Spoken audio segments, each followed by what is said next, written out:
After that deluge of one letter from Europe, I thought we could look at one of the great correspondences in music history today, William Byrd and Philip de Monte's exchange in 1584, when they both wrote pieces using the texts from Psalm 136 and 137.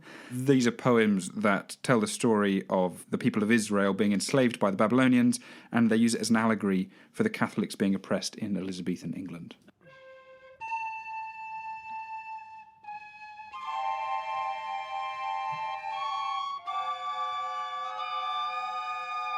Analysis. So the two of them met 30 years before they wrote the pieces, when Philip de Monte travelled to London as part of Philip II of Spain's entourage. Was he Spanish himself then? No, so he's Flemish. Right. Flemish Phil, Spanish Phil. Spanish Phil, the king, is getting married to Queen Mary. So he comes across and he meets Byrd when Byrd's only 11 years old. He's singing in the Chapel Royal's choir, and they get on like a house on fire, or must do. And Spanish Phil marries Queen Mary. Flemish Phil goes back. Eventually he becomes the director of music for the Chapel of the Holy Roman Empire, and eventually William Byrd rises to prominence. In 1584, so skip forward 30 years, Europe is still Catholic, but Elizabethan England is really not very Catholic. It's very anti-Catholic, like, create a secret compartment in your house so that you can hide your priest Catholic. Yeah. Burn people at the stake. Them, yeah. Kind of Catholic. So Flemish Phil looks at Byrd and thinks he must be having a tough time, and sends him a motet in solidarity. Here it is being sung by the 16.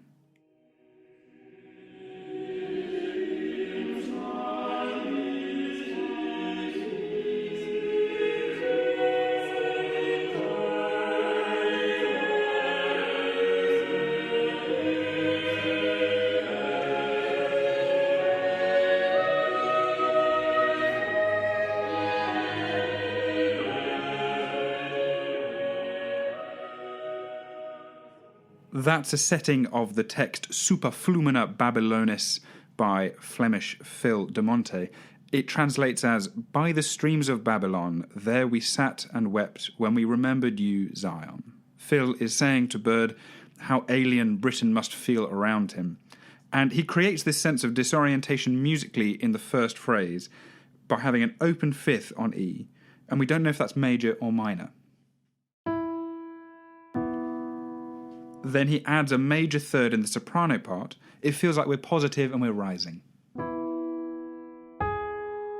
But then we get this totally bewildering D minor tonality. Before ending up on a cadence in C major. We've gone on this crazy musical journey and it's only lasted 6 bars. We don't feel like we know which way is up. We've been abducted to a foreign musical land. Here's what it sounds like with the choir.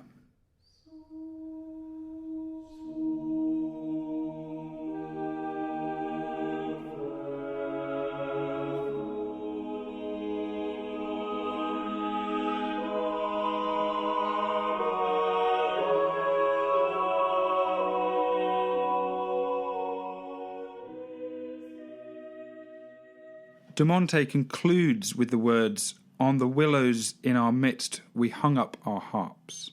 Giving a little moment of word painting on hung, suspendimus, he dots the rhythm, and the note hangs over to the next beat.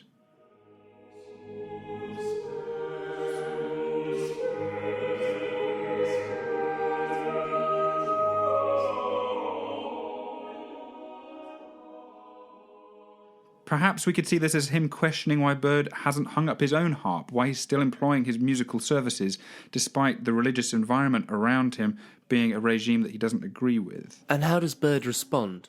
He takes the next bit of psalm text and uses Jerusalem as a metaphor for his own Catholic faith. So the words are, "If I should forget you, Jerusalem, let my right hand fall idle, let my tongue stick in my throat, if I do not remember you, if I do not keep Jerusalem as the greatest of my joys." It's a great resolution of faith, and he composes this monster work for double choir, and it's a polyphonic treat to demonstrate that he is still using his talents to celebrate his faith. Here it is, once again, by the 16.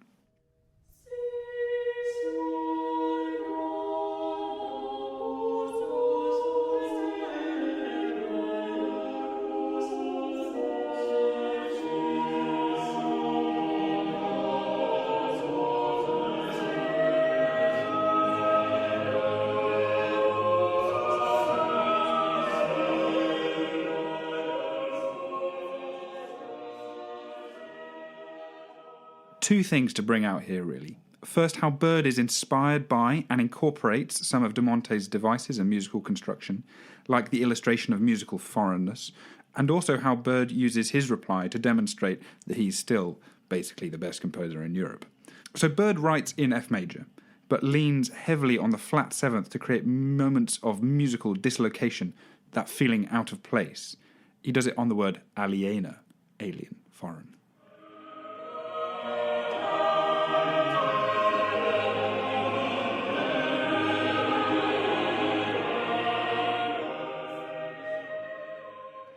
That references the opening of the De Monte, and similarly, the dotted rhythms of Suspendimus have been built into Bird's work too. Here are some of the motifs that Bird uses to show Philip how he can still hang his harp.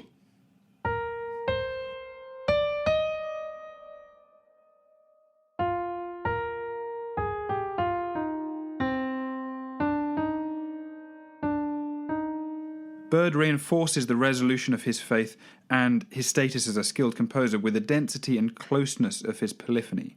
He opens with a double invertible canon. A canon is not the thing that goes boom, nor a Holy Father. It's a melody that works when played over itself like Frere Jacques. Here we have three voices singing quomodo, two at the same pitch, and then one a fifth lower.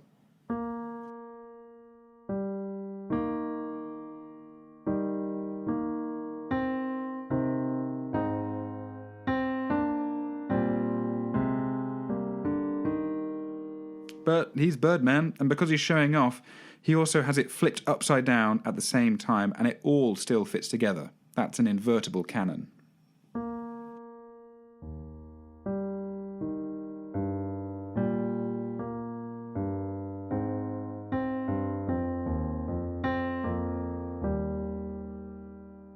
What's really clever is he manages to get all the voices in following that same initial shape. So he manages the vertical tonality to create the alien chords like De Monte did.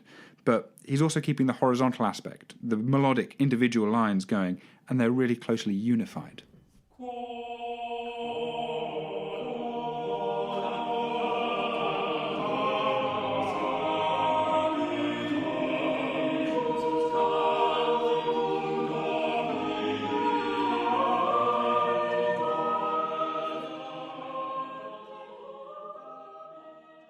Throughout the whole piece, Bird's polyphony is weaved as closely as this, really showing his justification that he still deserves to sing the Lord's song despite being in difficult circumstances. It's a correspondence that, for me, shows how fruitful musical friendship can be, and that the sharing of ideas across the channel maybe isn't something worth jettisoning.